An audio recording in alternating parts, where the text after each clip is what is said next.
समाज की जनसमुदाय को किसी बात और व्यवहारिक पक्ष पर सोचने के लिए उसे बाध्य होना पड़ता है।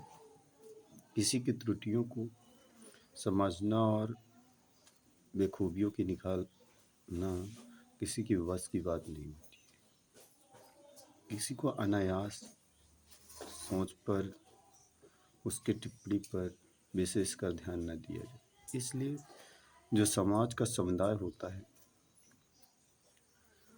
वो खुशियों की सबसे बड़ी लहर का केंद्र होता है और समाज में हर व्यक्ति खुश होने के लिए ही सारा कार्य कर रहा है, ना कि किसी चीज का बोझ बनाकर।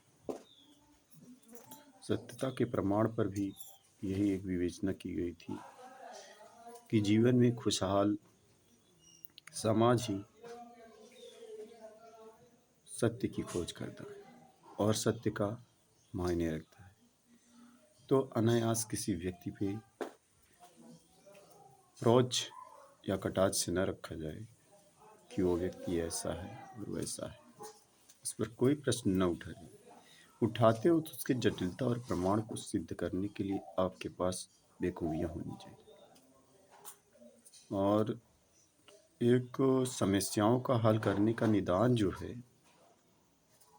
वो साक्ष्य मांगता है और साक्ष्य तब तक अधूरा रहता है जब तक उसको सिद्ध नहीं कर सकते और सिद्ध करके ही उन पर विचार विमर्श किया जाता है और उचित अनुचित का बोध होना अति आवश्यक और शीघ्रता ही जरूरत होती है। तभी केंद्र के समुदायों में उसी तुच्छ प्रवृत्ति को नियत रखने वाले जो दूसरों के प्रति दूषित वाक्य या दूषित सेंटेंस बोलते हैं वो मुहैया न कराई जाए, जिससे कि समाज में हर व्यक्ति सुनने के बाद उनको परेशानियां हों। उन परेशानियों से आदमी ऊब कर अपने कदम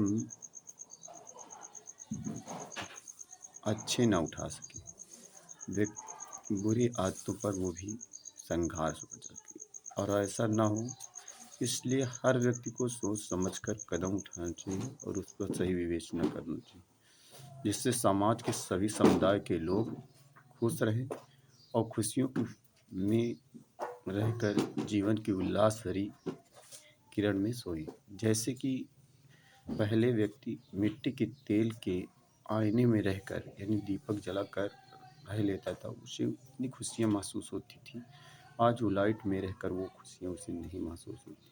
इसका कारण क्या है कि आदमी के पास जितनी ही स्थितियाँ जटिल होती जा रही उतनी ही उनके समाज की कड़ियाँ नाजुक होती जा रही और उनकी खुशियाँ छिनती जा रही। तो ऐसे अवस्थाओं में की त्रुटियों को दूर करने और उन पर विचार विमर्श करके ही कार्यों को निरूपित किया जाए, जिससे समाज शुद्ध रहे और शुद्धता का प्रमाण करे और उनका मिशन हो कि हर बच्चा पढ़कर और पढ़ने लिखने और सही समुदायों में रहकर सही शिक्षा की नीयत का धारण करे। ऐसा ही मानना है और प्रतिज्ञा भी हर मानव को करना चाहिए कि हर बच्चे की शिक्षा और जीवन जगत की सबसे बड़ी बुनियादी ढांचा जो है वो समाज ही करता है। समाज के हर व्यक्ति को सोच समझ कर ही कदम उठाना चाहिए, जिससे कि सफलता मिलने पर भी आदमी को उतनी खुशियों की लहर दौड़ जाती है। जिस तरह हवा चलने पर सभी पत्ते हिल जाते हैं, उसी तरह मानव को हर व्यक्ति को मन हर्षित हो जाना चाहिए। ऐसी सोच रखनी चाहिए। ऐसे प्रवृत्ति रखकर ही जीवन का एक खुशहाल नियमित सोच समझ कर ही कदम उठाना चाहिए। भारत का हर नागरिक इसी पर विचार विमर्श करके वो कार्यों को पूर्ण करे और उसे कार्य करने के लिए अवगत भी कराया जाए कि जीवन में जो भी कार्य हो वो शुद्ध है और शुद्धता का प्रमाण दोनों ही आत्मगौरव का सबसे बड़ा प्रतीक है। और इस गौरव का प्रतीक को हरदम कीर्ति पताका के रूप में, ध्वज के रूप में हर व्यक्ति को फहराना चाहिए, जिससे कि आदमी का मनोबल नीचा न हो और वो खुशहाल रहे और खुशियों को दीप जलाए। जय हिंद, जय भारत। भारत शिक्षा अभियान यही कहता है।